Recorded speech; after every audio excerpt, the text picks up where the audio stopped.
अस्सलामुअलैकुम दोस्तों, आज आप जान पाओगे कि किस तरह चेक डिस्क एरर NTFS या FAT32 को बहुत ही आसानी के साथ कमांड प्रॉम्प्ट की मदद से सॉल्व किया जा सकता है।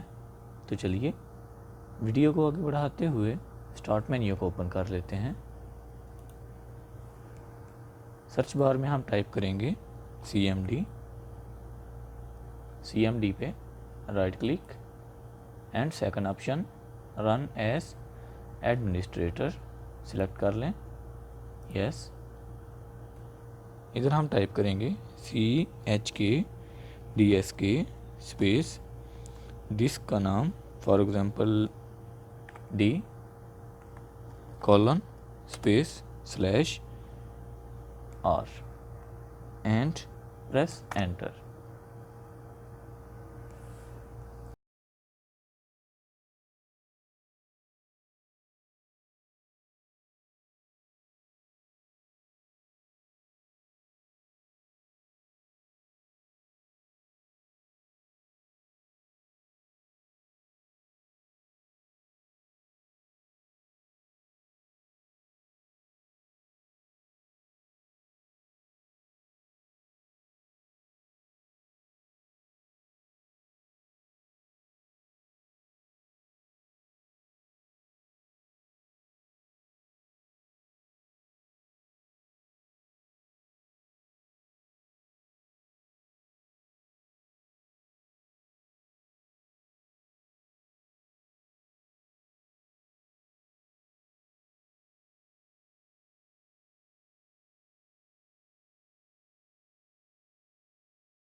जी दोस्तों, डिस्क रिकवर हो चुकी है।